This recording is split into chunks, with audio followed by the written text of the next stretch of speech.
So today we're exploring Corfu Island.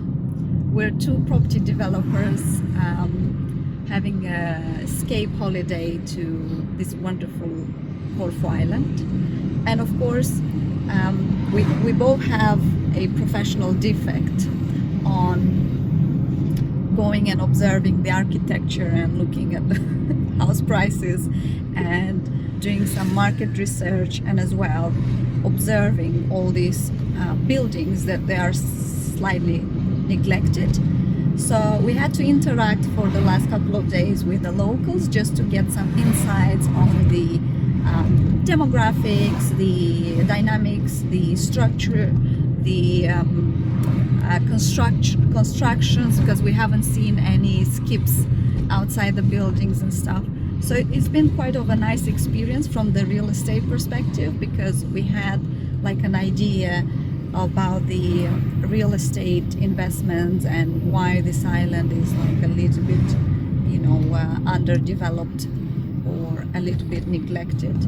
I really appreciated seeing people washing the streets, so it's very clean and nice. Reminds me a little bit of Napoli or even Mallorca a little bit. It's just it's less maintained than that particular cities.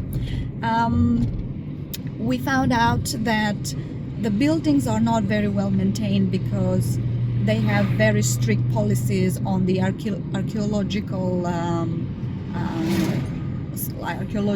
office.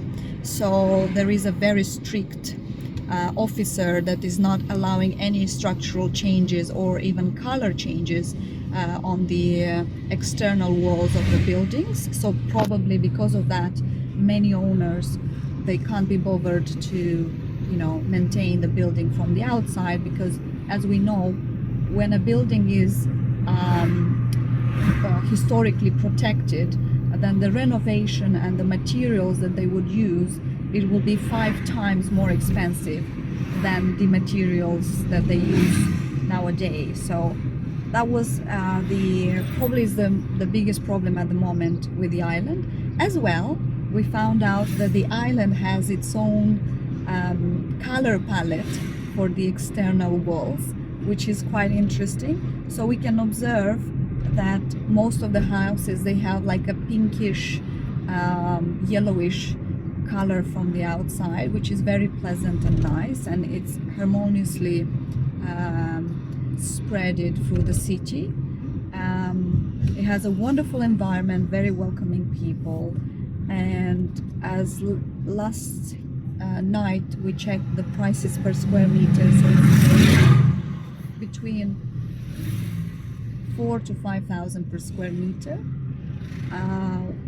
which is quite high from my perspective, because 4,000 to 5,000 per square meter is similar price in Alimos, which is in Athens, and Alimos can still give us a return like 12 months a year, where islands give us a return only on like season, 7 months a year, unless we rent it to the students, which normally if we rent it to the students, the rent is less than the touristic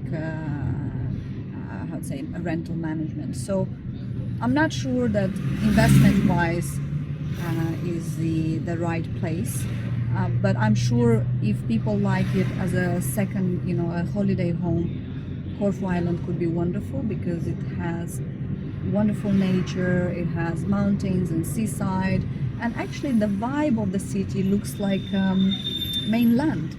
You don't feel like you're on an island. It has all the facilities and all the infrastructure ready, big hospitals, even universities, so it's very studenty and things. We can see civilized, nice tourists, so like different nationalities and stuff. And now we're like driving in the mountains, so it has beautiful views with nice proper forests, not just bushes as mainland, and you can find anything here. Also the Airbnbs we used, we rented amazing places that were very authentic, and you could feel the island, vibe and the island architecture.